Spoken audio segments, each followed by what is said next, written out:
da causa. 4. Quando o valor for indeterminado, o juiz vai fixar. Então, quando tiver acordo, sobre o valor do acordo. Então, vamos voltar aqui para a questão. Terceira. Item A. As custas deverão incidir em 2% sobre o valor do acordo e serão divididas em frações iguais pelas partes, sendo que no caso do seu cliente não haverá o pagamento por força da gratuidade e injustiça. Item correto.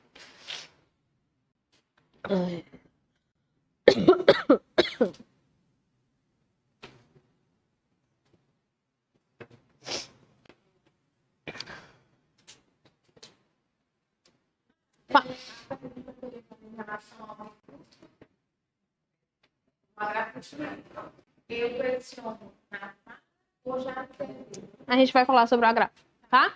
Só me lembra, porque a gente vai falar dos recursos, eu vou voltar para cá. Quarta questão. Em determinada reclamação trabalhista, com a presença das partes e dos advogados, ocorreu a primeira audiência apenas para a tentativa de conciliação, que não teve sucesso. Vamos falar aqui só um pouquinho das audiências? Nós temos o processo do trabalho, ele é regido pelo princípio da celeridade, tá? Então, tudo deveria ser resolvido na audiência, na primeira audiência. O juiz marca a audiência una, ele chama una, por quê? Porque ela engloba dentro dela, é uma só, a audiência de conciliação ou inicial e a audiência de instrução, tá? Então, nós temos a audiência una. Nós temos a audiência inicial, que é para o juiz receber a defesa, que ela é apresentada, né, na audiência, em regra. A nossa CLT, como é uma CLT muito antiga, ele dá o prazo de 20 minutos para você apresentar a defesa em audiência. Hoje em dia, a gente, né, com o PJ é apresentado antes. E nós temos, aí nessa audiência inicial, o juiz, ele recebe a defesa e ele lhe pergunta, e aí, vão fazer um acordo aqui? Eles insistem muito no acordo, né? Eles têm que fazer a pergunta do acordo no começo da audiência e antes de terminar a audiência. E aí ele abre prazo para a outra parte se manifestar sobre a defesa e os documentos juntados e ele marca a audiência de instrução. O que é a audiência de instrução? Ele vai instruir o processo.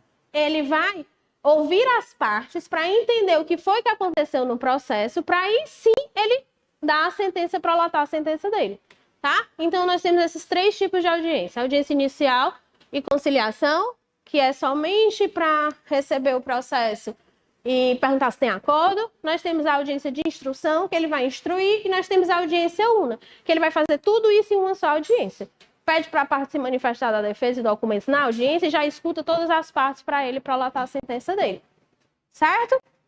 Pronto. E aí o juiz, ele vai fazer essa audiência de acordo com o ônus da prova.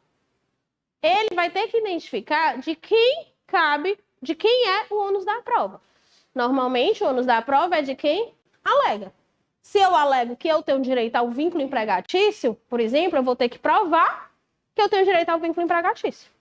Eu vou ter que demonstrar que os requisitos do vínculo empregatício estavam presentes na relação de emprego, certo? E aí o juiz vai fazer essa audiência de acordo com o ônus da prova. Vai perguntar para cada um. O ônus da prova nada mais é a incumbência de provar o que você está alegando. Tá. Provar. Só o empregado provar. Você tem que levar a testemunha para o que lhe couber provar. No caso do vínculo empregatício, se ele está dizendo que ele é ônus dele. Não. Certo? Vamos lá. Voltando aqui para a questão. 4. Em determinada reclamação trabalhista, com a presença das partes e dos advogados, ocorreu a primeira audiência apenas para a tentativa de conciliação, que não teve sucesso, que é aquela inicial de conciliação. Então, o juiz recebeu a defesa, deferiu as provas testemunhais e os depoimentos pessoais recíprocos, sob pena de confissão, designando a data da instrução. Vamos lá. Nessa primeira audiência, se o reclamante falta, o que é que acontece? Arquiva. Se o reclamado falta. Não, se o reclamado falta, o que é que acontece? Revelia e confissão fita quanto à matéria de fato. Tá? Isso é a primeira audiência. Ok? Chegado o dia da audiência de instrução, As partes foram apregoadas e nenhuma delas estava presente, não havendo qualquer justificativa para as ausências. Assinale a opção que indica o que deve ocorrer com esse processo. E aí, o processo ele tem que ser arquivado? Não, a primeira audiência teve. Revelia? Primeira audiência teve. E aí, o que é que vai acontecer? Eles faltaram. Os autos eles vão ficar conclusos para julgamento. O juiz vai julgar. Só que ele vai julgar como? Item A. O juiz designará nova audiência. Aí vai ficar até quando? O povo vai faltando e o juiz dando oportunidade? Existe isso não. Lá ninguém tem vez não. Faltou, acabou. Essa semana eu fui para a audiência, minha audiência era 8h05. E antes da minha tinha 8 horas. Aí foi lá, fez o pregão, chamou uma vez, ninguém apareceu, chamou outra vez, ninguém apareceu. Quando foi 8h06, começou a minha audiência, que isso é quase impossível. 8h06 começou a minha audiência. Eu estava sentada, a advogada da audiência de 8 horas chegou. A juíza fez o quê? Que pena, revelia, porque era a primeira audiência dela. Tá? Então lá ninguém tem vez, não. Eu fiquei com pena, porque quando eu cheguei, eu vi a advogada sentada. Eu ainda disse, excelência, ela estava aí, acho que ela tinha ido ao banheiro, alguma coisa assim. Mas... B, ela passou mal. Não, ele fez o pregão 2 vezes. Já tinha audiência. Não, ela passou mal na hora que ela abriu a porta da audiência e viu que a dela já tinha passado. Não, se o juiz não tivesse, aí tinha aquele prazo de esperar, mas quem é doido que faz? Eu não faço. B, o juiz deve aplicar a confissão somente em desfavor do autor. E C, o magistrado julgará de acordo com a distribuição do ônus da prova. O item correto, o item D, o processo será arquivado. Nós temos 3 tipos de provas no processo do trabalho. Nós temos as provas documentais, que são aquelas provas que a gente junta ou junto com a reclamação trabalhista ou junto com a defesa. Nós temos as provas testemunhais, que são as provas que a gente vai, na audiência, as testemunhas vão ser ouvidas e a gente vai fazer prova no que couber o nosso ônus da prova. E nós temos a perícia, que a perícia pode ser perícia médica, perícia contábil, tá certo? Então, em regra, nós temos esses 3 tipos de provas no processo do trabalho. Dessa é o C.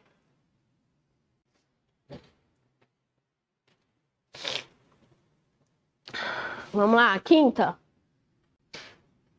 Hermes da Fonseca foi demitido dos quadros de determinada empresa multinacional e foi procurado por seu ex-empregador para firmar acordo extrajudicial. As partes pretendem obter a homologação judicial do acordo firmado e, para tanto, é preciso que apresentem. Eles podem fazer acordo extrajudicial. Extrajudicial, o que é? Extra, né, da justiça. Foi feito antes de ingressar com a ação. Pode? Tem problema nenhum. Só que eles têm que fazer o quê? Eles têm que reconhecer na justiça, para ficar um acordo judicial, para ter validade, tem uma cláusula que somente é reconhecida se for na Justiça do Trabalho, da ampla e geral quitação. Então, eles querem fazer o quê? No caso da questão, eles querem ingressar com a ação para o quê? Para o juiz reconhecer aquele acordo. A gente entrou aqui numa composição amigável, vou pagar ele o valor de tanto, ele vai fazer isso, enfim, vocês acordam. O juiz, ele é obrigado a homologar seu acordo? Não é obrigado. Se ele achar que uma das partes está sendo prejudicada, ele pode não homologar. Tá? Vamos falar disso aí. E aí, nesse caso, o Hermes da Fonseca e a empresa multinacional, né? Então, nós temos os dois, o polo, né? O empregado, o Hermes, e a empresa multinacional. Então, eles querem reconhecer o acordo que eles fizeram extrajudicial. Eles podem fazer isso, a gente já sabe que pode. Como é que é feito isso? O advogado do Hermes, ele entra com a ação?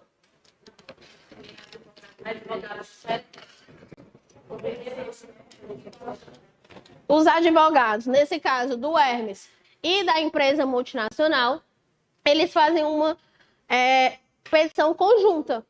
E eles assinam lá embaixo, cada advogado representando seu cliente. Isso. Na mesma petição. Na mesma petição, chegou lá no finalzinho, normalmente, nesses termos, né? Aí assina aqui o advogado reclamante e o advogado reclamado. Na mesma petição. Tá? Oi? Advogados distintos. Porque como é que eu, advogada, eu vou representar os interesses do empregado e do empregador? Item A. Petição conjunta, sendo representados por advogados comuns. Item B. Petição conjunta, sendo representados por advogados diferentes. Petição individualizada, sendo representados por advogados diferentes. Não. Requerimento individual, verbal, também não. Ai.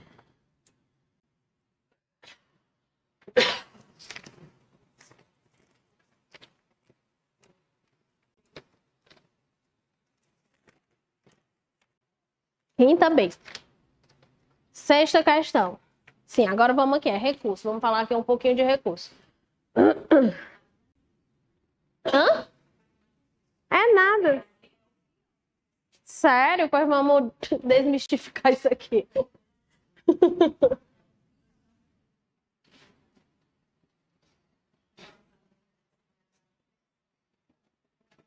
Eu não gosto muito de trabalho, o direito material, não. Agora, o processual, eu dou mau valor. Ai.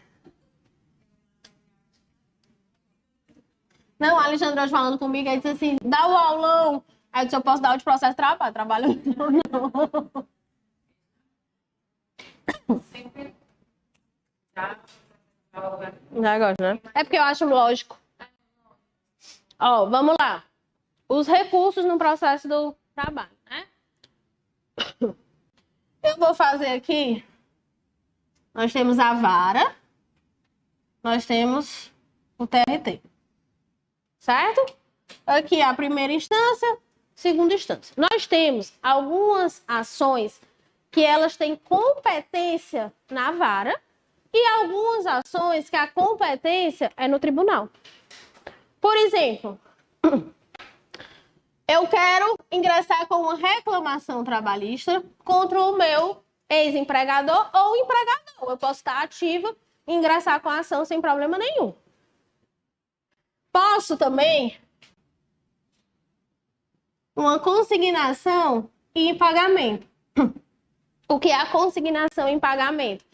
Quando o empregado ele é dispensado, a empresa ela tem um prazo para pagar as verbas rescisórias e indenizatórias. Se o empregado não aparece, para a empresa não pagar a multa, ela apresenta a consignação em pagamento, depositando o valor que era devido. Também competência na vara.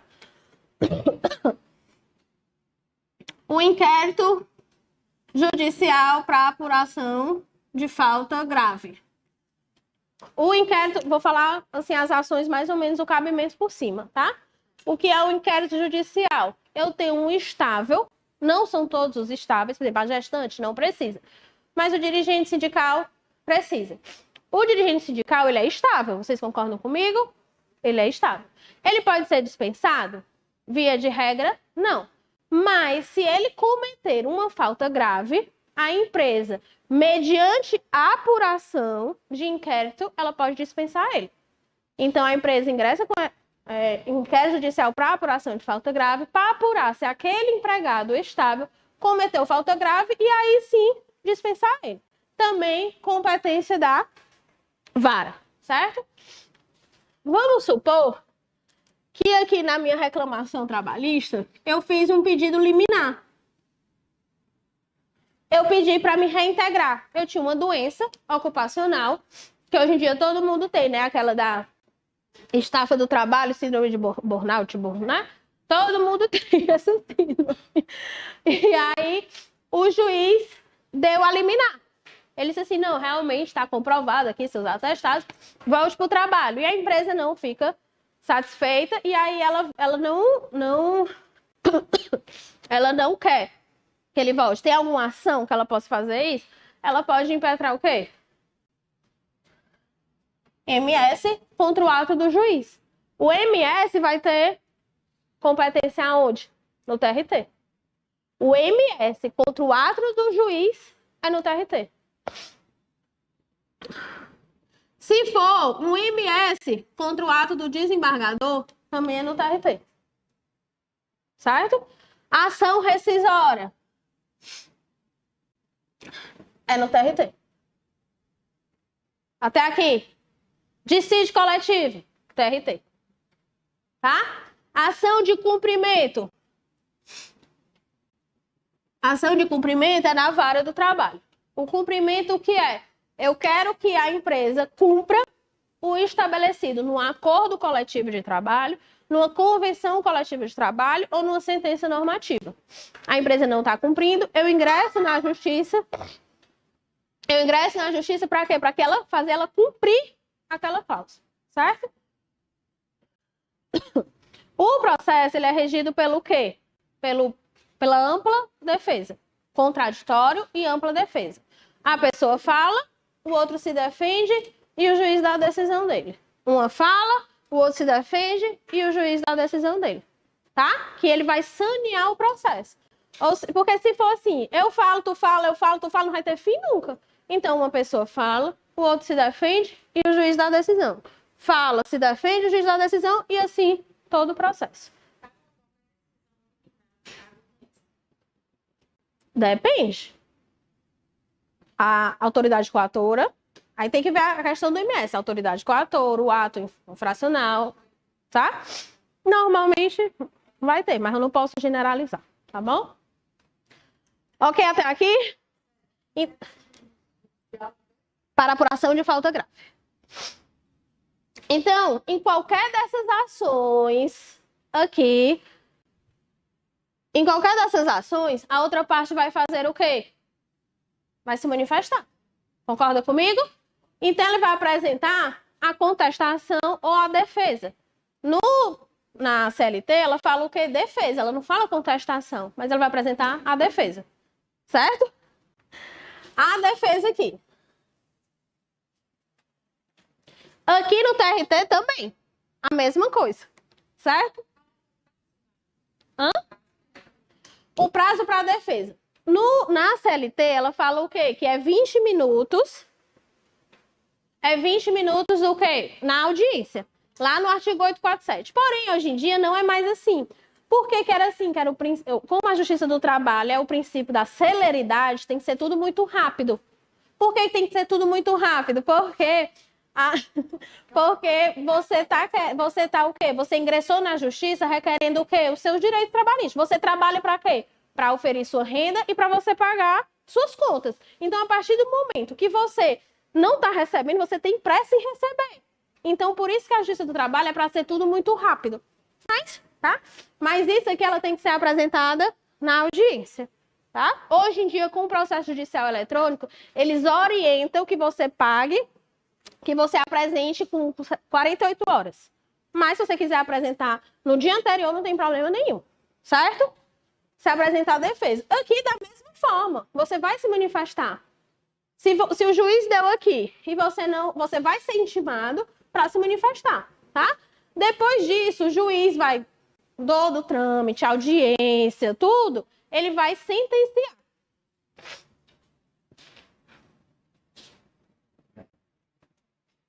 E aqui, no TRT,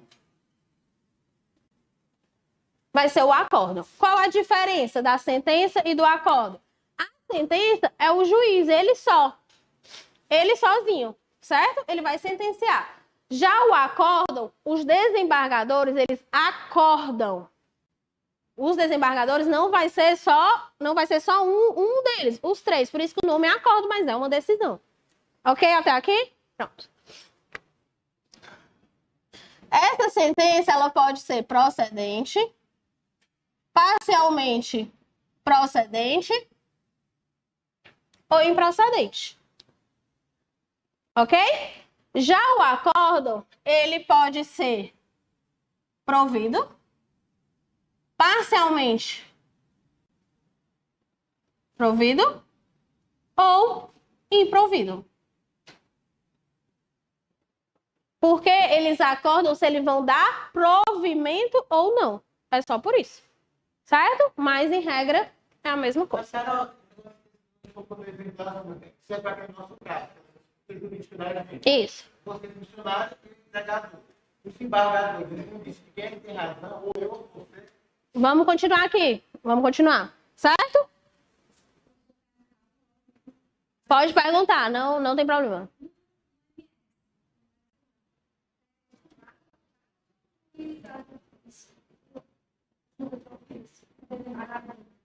Não, as outras partes vão se manifestar. Inclusive, o juiz também se manifesta. Que ele entra como terceiro a empresa entra como terceiro interessado, o juiz entra também. Certo? Isso ela tá falando de outra coisa, não é mesmo? Certo? Até aqui, tudo bem? Pronto. Se foi procedente, o empregado, ele tá o quê? Feliz. E o empregado tá triste. Então, ele pode recorrer. Se foi parcialmente procedente, a gente pode ter o quê? 2 ROs. Do empregado. Eu vou botar do reclamante e do reclamado. Reclamante e reclamado. Aqui, se foi procedente, eu vou ter o RO de quem? Procedente do reclamado. Certo? Se for improcedente, eu vou ter o RO de quem? Do reclamante. Até aqui. Tranquilo? Por que RO? Porque o RO é o recurso cabível da decisão. É o único que cabe da primeira decisão do processo. Que é o artigo 895. Hã? Certo? Até aqui, tranquilo? Pronto. Esse processo, ele tá na vara. Então, vai ter lá a folha de roxo, que é endereçada para o juiz da vara, e as razões, que vai ser o quê? Para o desembargador. Até aqui, tranquilo? Pronto. O juiz, ele recebe o seu recurso. Ele diz assim, ó, tá ok. Você apresentou no prazo, você pagou as custas, você pagou o depósito recursal, tá tempestivo. Pode o recurso subir. Aí o recurso, ele vem pro TRT. Certo? O juiz, ele faz o primeiro juízo de admissibilidade. O que é esse juízo de admissibilidade? Ele vai ver se o seu recurso ele está apto a subir. Então, ele vai ver aquelas pressupostos recursais que a gente viu, vai intimar a outra parte para se manifestar. Como assim intimar a outra parte para se manifestar? Não vai ser sempre isso? Um fala, o outro se defende, o juiz faz. Então, quando você apresenta o RO, a outra parte também tem que se defender. E aí, a outra parte apresenta o quê? As contrarrazões ao RO. Nada mais é do que a defesa do RO. Se aqui no RO eu digo, eu tenho direito ao vínculo, nas contrarrazões eu vou dizer o quê? Ele não tem direito ao vínculo. Tá aqui, tudo bem? Pronto. O juiz recebeu o RO, as contrarrazões, agora ele vai encaminhar para o TRT. O TRT, o desembargador, ele vai receber e agora ele vai julgar o RO. Ele sempre julga o quê? A peça principal, a inicial, o recurso, tá? Então, os desembargadores, eles vai analisar, eles fazem novamente um segundo juízo de admissibilidade. É como eu sempre digo, lá no escritório eu falo, ninguém confia em ninguém. A gente sempre tem que conferir o trabalho do outro. Então, o desembargador, quando ele recebe, ele vai analisar ainda. Tá tempestivo, se tem procuração, o prazo, as custas e o depósito recursal. Certo? Sim, se não for microempresa, empresa de pequeno porte. Tá? E se não for beneficiário da justiça gratuita. Certo? Até aqui? Pronto. Aí o juiz, ele vai julgar e ele vai fazer o quê? Um acórdão. Até aqui. Entendeu? Vamos voltar aqui pro TRT. Na vara, ok? TRT. O juiz deu provimento, improvimento. Eu quero... Não, aqui dá uma pausa aqui. Aqui é uma coisa, aqui... Não, aqui tá no TRT, mas eu dei uma pausa aqui. Dá uma pausa. Eu vou fazer a mesma coisa aqui. Porque essa aqui de cima foi o quê? Os processos que têm competência originária na vara. Subir pro TRT. Pronto. Esquece isso. Agora, isso aqui é o número 1. Esse aqui é o 2. Certo? O 2, o processo teve competência originária no TRT. Aí o processo veio, você se manifestou, do processo você se defendeu, aí veio aqui o desembargador deu um acórdão. Você concorda comigo que esse acórdão aqui foi a primeira decisão que ele deu no processo? Qual é o recurso da primeira decisão? Mesmo. A diferença é porque aqui ele vai subir para o TRT e aqui ele vem para o TST. Tá aqui tranquilo? É porque aqui é um caso e aqui é outro. Certo? Mas ali tá no TRT. Ele tá no TRT. Aqui é porque ele começou no TRT. Aqui ele veio na vara e foi até o TRT. Aqui ele começou no TRT e ele vai subir. Porque vocês concordam comigo que a gente tem a vara do trabalho, o TRT e o TST e o Supremo acima de tudo, né? Certo? Mas falando aqui dos nossos. Se teve competência, se ele começou aqui, ele vai regredir? Ele vai subir. Se ele teve competência aqui, inicial aqui, ele vai subir. Depois ele sobe. Ele pode chegar até aqui. Mas se eu comecei aqui no TRT, que foi esse caso, eu não posso regredir para a vara. Eu vou subir para o TST. Por isso que o RO vem para o TST.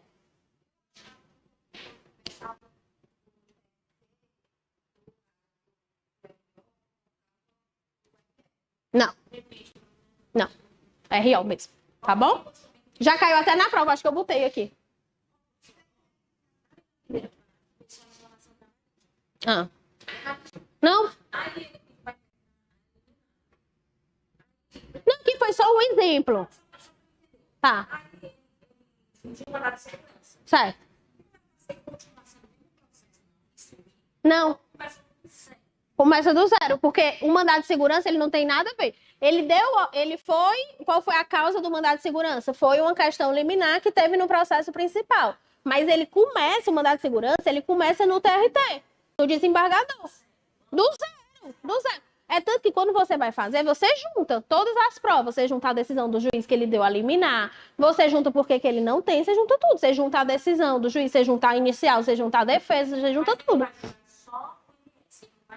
Não, ele só julga a questão. Lembra que eu falei assim? Ele foi reintegrado. Eu não fiquei satisfeita, eu vou impetrar o MS sobre a reintegração.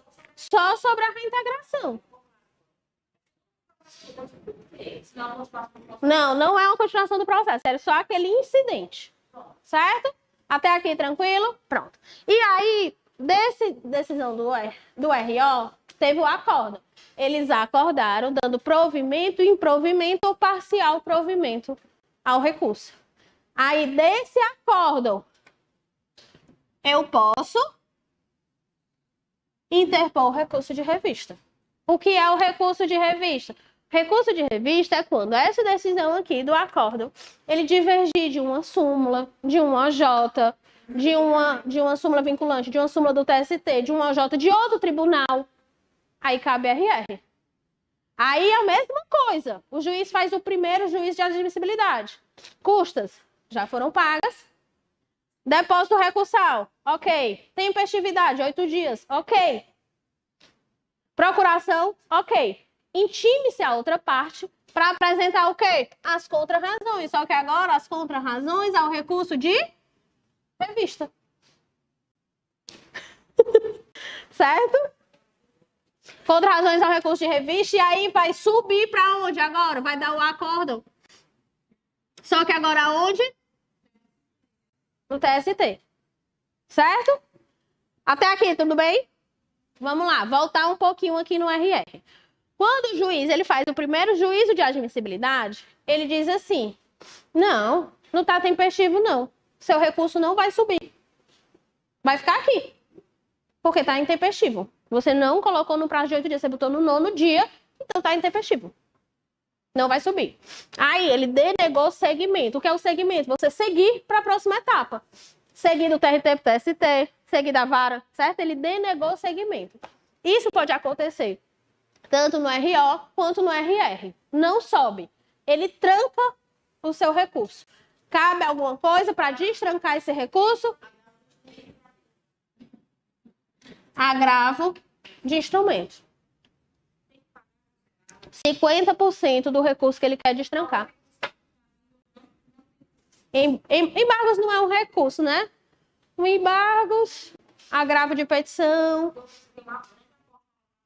Agravo de petição. Vamos lá, que a gente já chega à execução, senão não dá tempo. Certo? Agravo de instrumento. O juiz, ele denegou segmento, aí a pessoa vai e faz o quê? Interpõe agravo de instrumento. Para quem denegou segmento. Se foi o juiz, pro juiz. Se foi um desembargador, desembargador. Certo? E aí, aqui ele ainda não apresentou contrarrazões. Ele só intima para apresentar as contrarrazões quando o recurso ele é recebido. Se o recurso não for recebido, para que ele vai intimar? Não vai. Aí a pessoa apresenta agravo de instrumento. Quando apresenta agravo de instrumento, aí o juiz recebe, aí agora sim ele intima a outra parte para apresentar as contrarrazões. Mas as contrarrazões a quê? Ao agravo e ao recurso principal. Então, quando a pessoa apresenta a contraminuta ao agravo de instrumento, mais as contrarrazões ao recurso de revista. Não, depende. Tem gente que quer na mesa, tem gente que quer separada. Não interfere, certo? Eu acho que se cair na prova vai ter que ser na mesa. Na segunda fase. Certo? Até aqui? Tranquilo? Pronto. Agora vamos voltar um pouquinho. Vamos voltar aqui para a sentença. A sentença ela foi parcialmente procedente. Uma parte ficou feliz, a outra parte ficou feliz e ambas ficaram infelizes com alguma coisa. Foi parcialmente procedente. Aí vamos supor que na decisão o juiz me condenou a R$7.000. Foi parcialmente procedente. Ele me condenou a 7.000 e o que eu ganhei correspondia, por exemplo, a R$4.000. Certo? O empregado, um exemplo, ele queria 12.000, mas ele perdeu 4, mas ele ganhou 7. Quando eu recebi a sentença, aí eu falei assim, tudo bem, é 7.000, ele realmente tem direito, eu não vou recorrer não. Deixa aí, eu vou pagar. Vou me livrar disso aí e vou pagar. Só que a outra parte, quando recebe, diz assim, não, eu não tenho direito a 7 não, eu tenho direito a 4, ao 12, a soma, eu vou recorrer. Aí ele recorre. Quando o juiz ele recebe esse recurso, ele vai intimar a outra parte para quê? Para contrarrazoar. Concorda comigo? Só que a outra parte, quando recebe, diz assim, ele recorreu? Não acredito não, vou recorrer também. Ele pode? Pode. Que é o RO adesivo. Como ele não recorreu? Ele não recorreu, só que não foi parcialmente procedente, só cabe quando for parcialmente procedente e tiver sucumbência recíproca, o RO adesivo. Ele não recorreu no prazo de 8 dias, certo? Aí a outra parte recorreu. Quando ele recebeu para o quê? Para contrarrazoar, aí ele disse assim, não, ele recorreu, então também quero recorrer. Aí a legislação deixa ele fazer o RO adesivo, certo? Aí, quando ele entra com as contrarrazões do RO e o RO adesivo. Aí, esse RO, o adesivo, ele não é a mesma matéria do RO de quem recorreu. O RO é como se ele tivesse ingressado no tempo, ele tivesse interposto no tempo dele. Com as razões dele, tudo dele. Ó, vamos aqui só para ficar melhor. Vou voltar aqui o meu exemplo, certo? Vínculo e horas extras. O reclamante teve o vínculo, mas não teve as horas extras. Quando ele apresentou aqui o RO, a empresa apresentou o RO do quê? Do vínculo.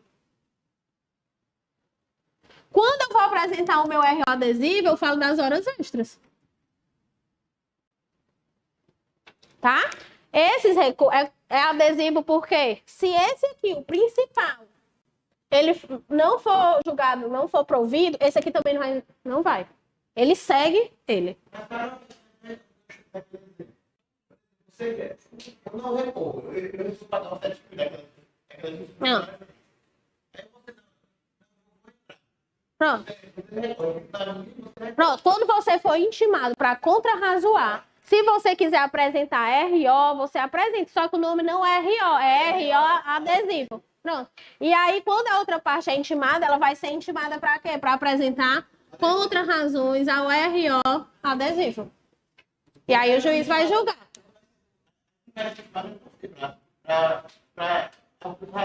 Vocês têm que ver o quê? Quem foi intimado e vai apresentar o quê? Certo? Até aqui? Melhorou? Então vamos lá. Recursos. Em processo... Vixe, Jota, eu apertei aqui em alguma coisa, ó, Jota. Pronto, voltei. 8 dias. Vamos lá, sexta questão.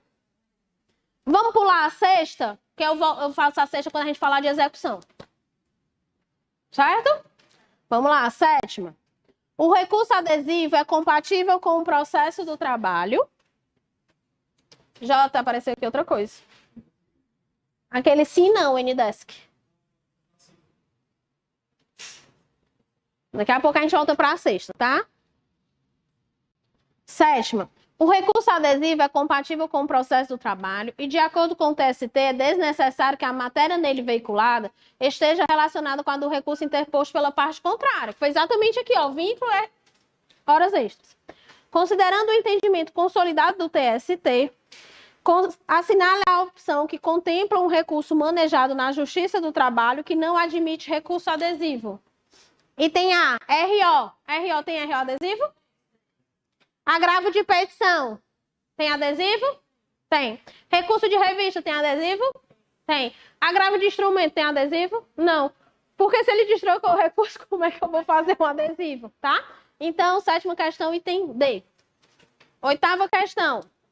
Manuel da Silva ajuizou reclamação trabalhista em face de seu ex-empregador, sendo julgados procedentes os pedidos, sem que houvesse interposição de recurso algum por nenhuma das partes. 3 meses após o trânsito em julgado, seu empregador ajuizou ação rescisória no TRT. Por que no TRT? Porque a ação rescisória, a competência é de quem? O TRT. Tendo sido julgado improcedente o pedido rescisório. Não satisfeito, ele pretende recorrer para reexame e consequente reforma da decisão. Diante do exposto, assinale a alternativa correspondente ao procedimento a ser adotado, bem como o tribunal competente para julgar o recurso. Vamos lá. Ele teve a ação rescisória, teve competência originária onde? No TRT. Então, cabe RO para onde? TST. E tem A, recurso ordinário para o TST. Aí a resposta. Porque teve competência originária no TRT. Vamos lá, a 9. A outra eu volto quando chegar na 10. Competência. Jefferson trabalhou em São Paulo de 2018 a 2023, quando foi dispensado sem justa causa e voltou para sua cidade de origem, Fortaleza, Ceará. Entendendo ter realizado sobrejornada sem receber, Jefferson contratou um advogado na sua cidade que ajuizou reclamação trabalhista distribuída a uma das varas de Fortaleza, Ceará, requerendo o pagamento de horas extras. A ex-empregadora foi citada para a audiência que ocorrerá em 4 meses, mas pretende deslocar o feito para São Paulo, pois foi o único local da prestação de serviços e onde o autor foi contratado. Na qualidade de advogado da sociedade empresária, considerando os fatos e o que dispõe a CLT, assinale a afirmativa correta. Vamos lá. Ele foi contratado onde? Em São Paulo. Aí ele foi dispensado e voltou para Fortaleza. Quando chegou em Fortaleza, ele disse assim, não, eu fiz hora extra. Eu quero agora ingressar na justiça para pedir essas horas extras. Ele pode ingressar? Poder ingressar, ele pode. Mas onde ele deveria ingressar? Em São Paulo, que foi o local que ele prestou os serviços dele. Mas ele ingressou aqui, em Fortaleza. E aí a empresa foi intimada. Tem algo que a empresa possa fazer para que esse processo, ao invés de ser aqui em Fortaleza, ir para São Paulo, que seria o local correto? Exceção de incompetência territorial. Após a intimação, ele recebe a intimação, ele tem 5 dias para apresentar essa exceção de incompetência. Quando você protocola a sua inicial, o PJL já marca uma audiência. Então, quando ele marca essa audiência, ele intima a outra parte para comparecer a essa audiência. E aí ele teve conhecimento da ação judicial quando ele recebeu essa intimação. Então, dessa intimação, ele tem 5 dias para apresentar a exceção de incompetência. Ele diz assim, ó, senhor juiz, ele prestou serviço para mim. Verdade, mas ele prestou lá em São Paulo. Então, não é competência aqui da Vara de Fortaleza para julgar esse processo. A competência é lá em São Paulo. Encaminha esse processo lá para São Paulo. Certo? Aí o juiz recebe essa exceção. A audiência não estava marcada? Ele vai suspender, ele vai tirar essa audiência. Ele vai intimar outra parte para se manifestar dessa exceção. Ó, se manifesta aí, não era lá em São Paulo, por que você entrou aqui? E aí o juiz vai decidir se o processo continua aqui ou se ele envia para São Paulo. Só um minuto. Pode voltar. Só para onde? Do agravo? Deixa eu voltar para ela já. Pode ser? Tá. Me lembra, já eu volto. Deixa eu só terminar isso aqui, tá certo? Isso, porque o processo está aqui. Como é se o processo está aqui? Como é que o juiz lá de São Paulo vai se meter no processo está aqui? Ele nem consegue. É o juiz daqui. De onde está o processo? Quem vai decidir é onde o processo está correndo. E o juiz pode ter certeza que ele vai despachar para lá. Se o juiz não acatar, tá? Se a empresa não apresentar exceção de incompetência, tem algum problema? Não, o processo vai continuar correndo, só que agora em Fortaleza. Certo? Então, o juiz dá. Normalmente eles dão 5 dias. Normalmente, mas não tem... Oi.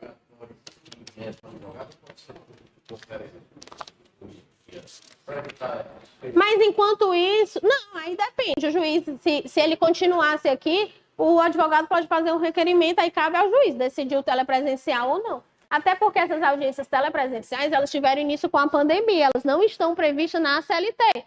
Então, fica a critério do juiz, tá? Mas normalmente eles dão.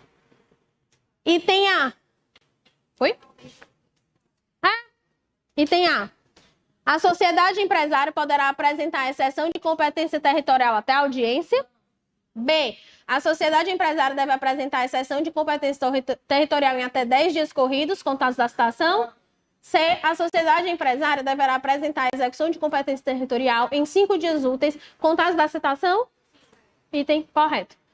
Agora, deixa eu voltar lá para a tua questão do... Tá. Vai para o teste como funcionário de Certo. Isso. E as razões para o TST. Você sempre vai direcionar para onde o processo está. Se ele teve competência na vara, para a vara. Se ele teve competência originária no TRT, no TRT. O RO vai ser direcionado para o TRT e as razões para o TST. É porque as razões é só uma formalidade, entendeu? Essa folha de rosto. Essa folha de rosto é só porque tem um obstáculo bem aqui. Um exemplo, tá? Eu vou sair empurrando ele, ou eu venho aqui e falo assim, por favor, me dê licença, eu quero passar. Aí eu passo. Não é isso? Então é como se o processo está aqui no juiz. Você diz assim, juiz, licença, eu não concordo com o senhor, não. Peça lá para o TST para julgar, tá bom? Pronto, agora execução. Vixe Maria, deixa eu botar aqui.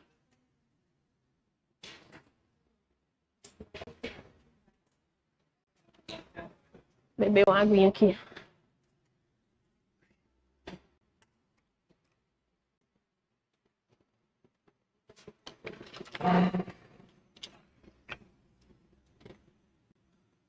Pronto, posso apagar? Vamos lá, execução. Quando eu finalizo todo esse processo, o processo transitou em julgado. O que é transitar em julgado? Não cabe mais nenhum recurso. O juiz, nessa fase aqui, ele já decidiu quem tem direito, quem não tem direito, tudo, certo? Então, vai começar a fase de execução. O que é a fase de execução? A fase de execução nada mais é do que eu encontrar valores para o que eu fui condenada a pagar. Então, a parte que é interessada, ela vai dizer para o juiz assim, ó, senhor juiz, Processo transitou em julgado. Comece aí a execução. Comece aí a verificar os valores que a empresa tem que me pagar, por exemplo, tá? Então, vai começar a fase de liquidação.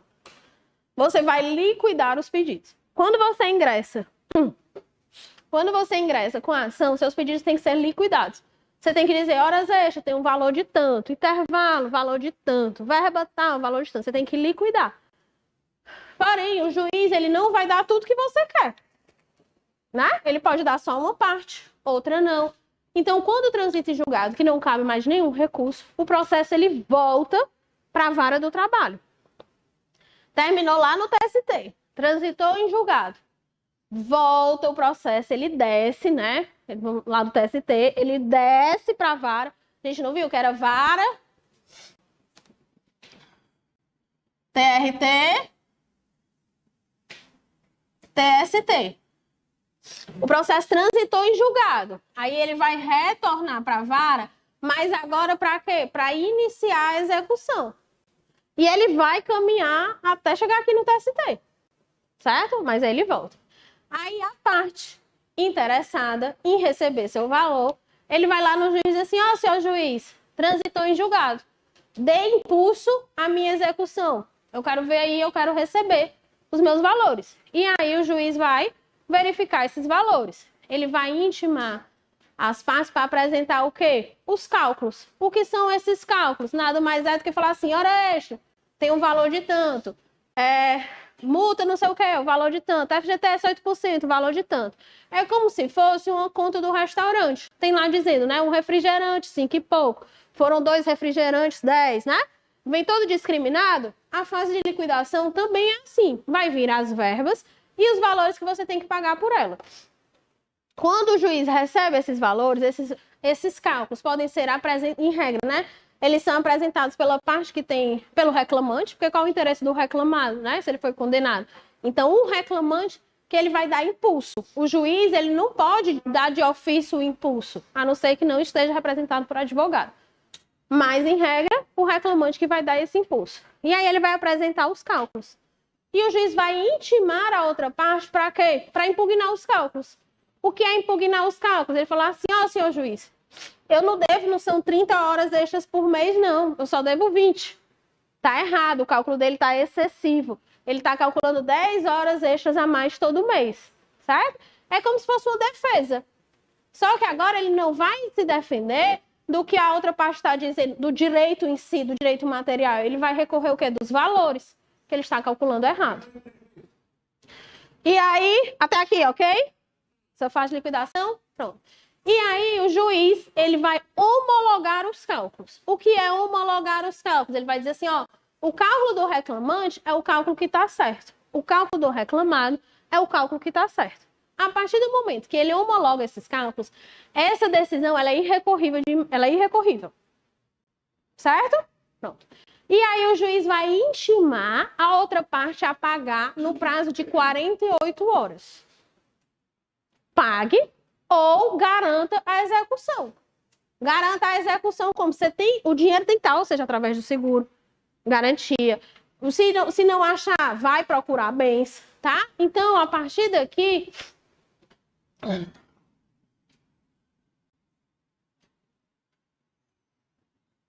o juiz tem que estar garantido.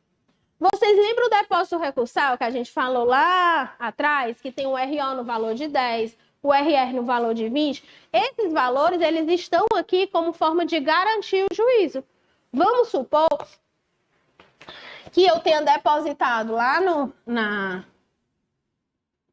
já venham para cá com 30 mil, porque eu depositei 10 do RO e 20 do RR. Então, eu já tenho aqui 30. Mas a minha condenação foi 50. Eu só deposito a diferença, porque já tem 30.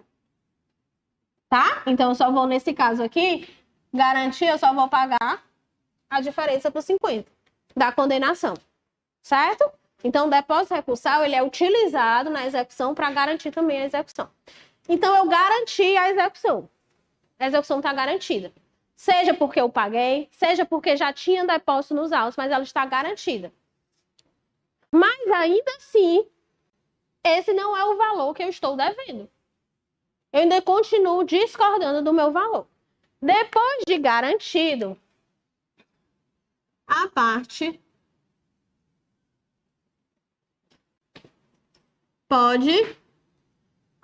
devedora pode apresentar embargos à execução.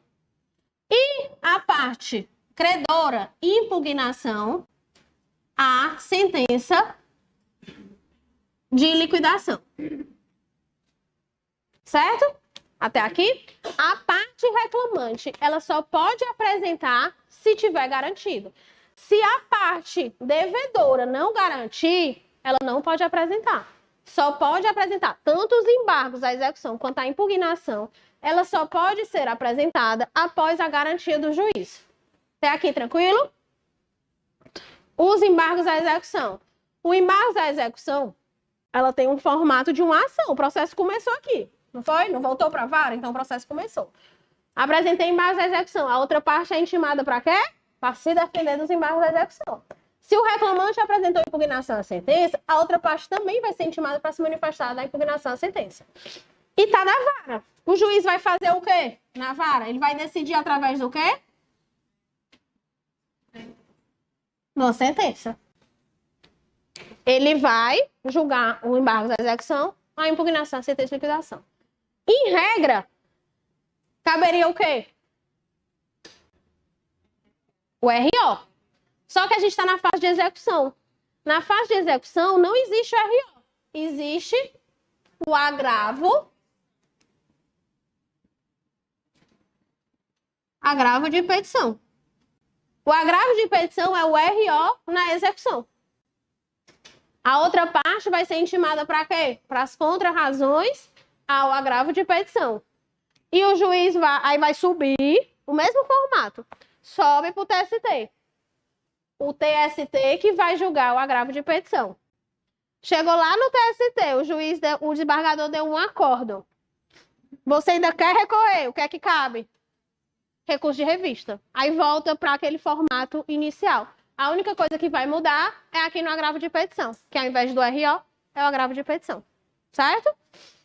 Recurso de revista na execução só se tiver alguma ofensa à Constituição. Tá? Agora vamos aqui.